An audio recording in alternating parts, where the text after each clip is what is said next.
There is now less than a week to go before a landmark summit between the U.S. and North Korea in Singapore. But on Wednesday, the president's attorney, Rudy Giuliani, raised eyebrows with comments he made about the North Korean leader. Face the Nation moderator and senior affairs correspondent Margaret Brennan takes a look at whether his remarks could derail the historic meeting.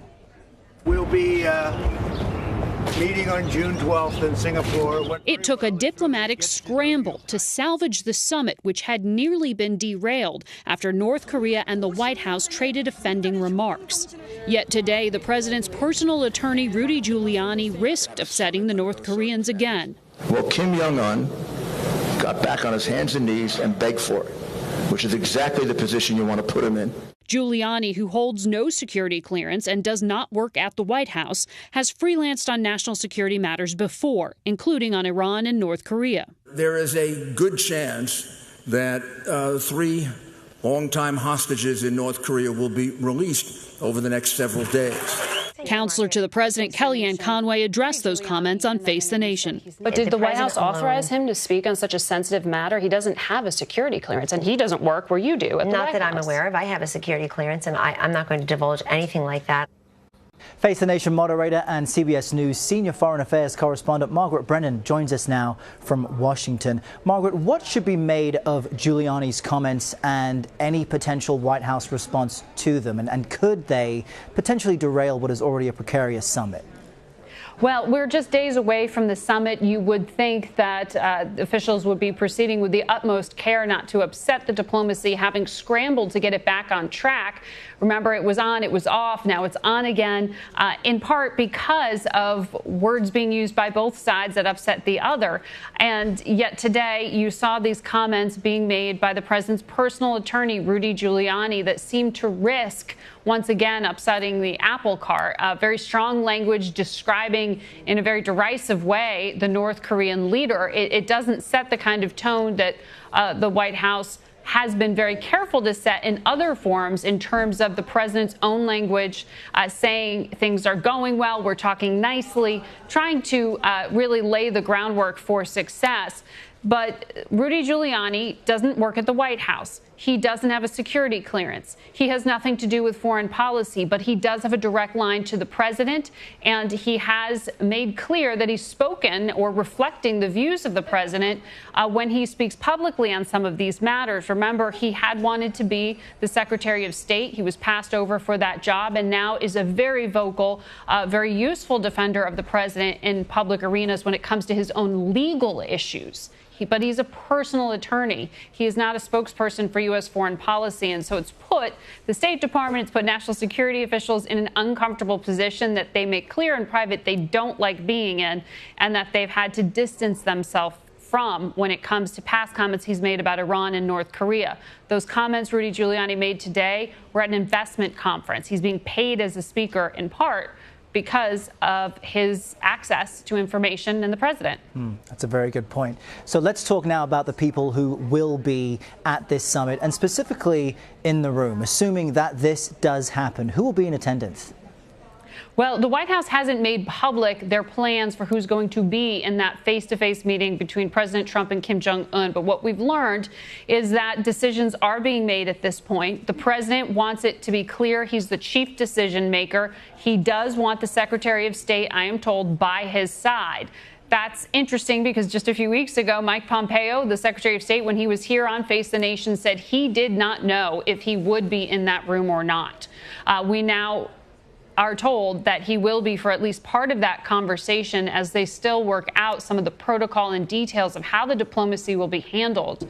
Now, the nuts and bolts, all the details of an agreement are still trying to be hammered out in these ongoing talks between American diplomats and North Koreans at the DMZ. I'm told progress is slow going there. There is no framework. Often these results are kind of pre-baked so the leaders can walk in, have a meeting, and walk out claiming success. It appears that those really tough talks haven't progressed so far. The president relies a lot on his own personal chemistry, and that may be what happens with this particular summit. And you get the sense from Secretary of State Pompeo that they want President Trump to be the one in the room making the decision, holding these discussions. And what's interesting is before he even heads there, he'll be attending the G7 summit in Canada amid all these fears of a brewing trade war. On Wednesday, economic advisor Larry Kudlow previewed the meeting. Let's just quickly take a quick listen to what he had to say. Don't blame Trump. Blame the nations that have broken away from those conditions. Very important point, all right? I'm not here at the podium to call out countries and individual names and so forth, but you know from our own work, Trump's trying to fix this broken system. It was a good system, I agree with you, and it lasted for a bunch of decades. But that system has been broken in the last 20 years plus. The World Trade Organization, for example, has become completely ineffectual. And even when it makes decisions, even in the rare moments when it makes decisions, important countries don't even abide by them. And Kudlow also mounted the U.S. allies who've been critical of President Trump's tariffs announcements as just really a family squabble. How is President Trump expected to be received on Friday? Well, it's interesting to hear Larry Kudlow, the president's economic advisor, speaking this way because he has a history, I've known it personally, of being a strong defender of market forces, of not having direct government interference in those market forces.